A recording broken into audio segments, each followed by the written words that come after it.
Hi అండి. నేను మీ ధనలక్ష్మి ఉమేష్ వంటిల్లు. ఫ్రెండ్స్, ఈరోజు చిన్నపిల్లలు తినడానికి వీలుగా ఉండే బిస్కెట్స్ అయితే రెడీ చేసుకుంటున్నాం అనమాట.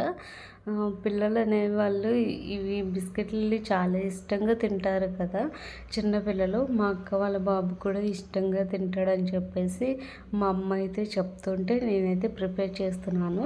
నాకైతే బిస్కెట్స్ చేయడం అస్సలు రాదు. మా అమ్మ చెప్తుంటే నేను చేస్తున్నాను అనమాట.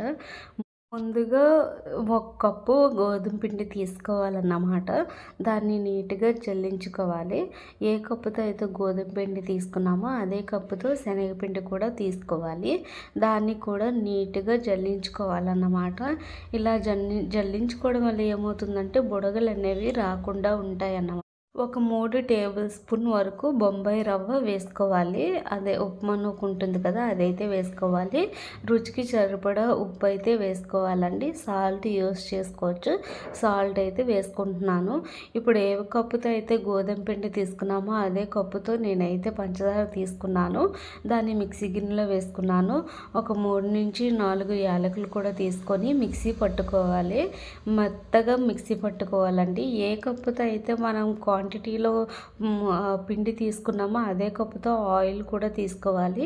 నేను ఇందులో ఆయిల్ అండ్ నెయ్యి కూడా మిక్స్ చేసుకున్నాను.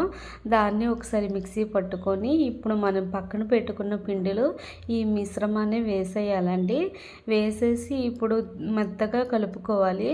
మనం క్వాంటిటీ వైజ్గా తీసుకుంటున్నాం కాబట్టి, కొలతలతో తీసుకుంటున్నాం కాబట్టి ఈ నెయ్యి ఆయిల్ కరెక్ట్గా సరిపోతుందండి. ఎక్కడ కూడా ఎక్కువ తక్కువ అవ్వదు. ఇలా మెత్తగా మనం చపాతీ పిండిలాగా చేసుకోవాలన్నమాట. దీన్ని ఒక్క 10 నిమిషాలు పక్కన పెట్టుకోవాలి మూత పెట్టుకొని. ఇప్పుడు తీసుకొని అయితే ఇడ్లీ పాత్రలో ప్రిపేర్ చేసుకుంటున్నాను బిస్కెట్స్ అయితే.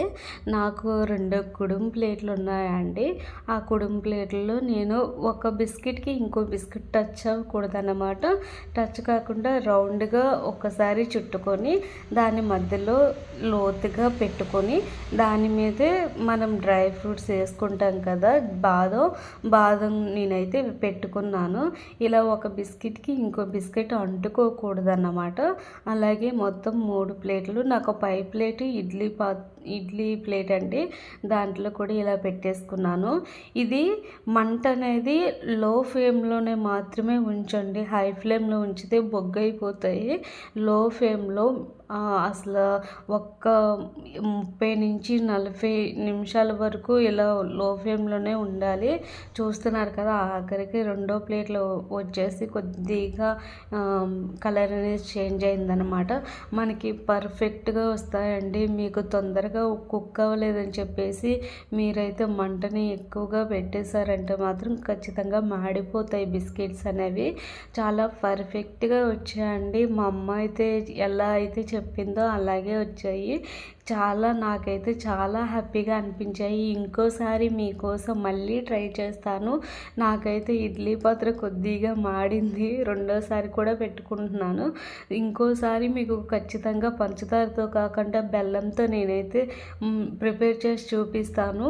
పంచదార మన హెల్త్కి అంత మంచిది కాదండి. బెల్లం అయితే చాలా మంచిది. చూస్తున్నారు కదా, బిస్కెట్స్ అయితే పర్ఫెక్ట్గా వచ్చాయన్నమాట. నాకైతే చాలా హ్యాపీ అనిపించింది.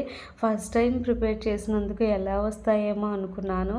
ప్లీజ్ మా వీడియోస్ కనుక మీకు నచ్చినట్లయితే లైక్, షేర్, సబ్స్క్రైబ్.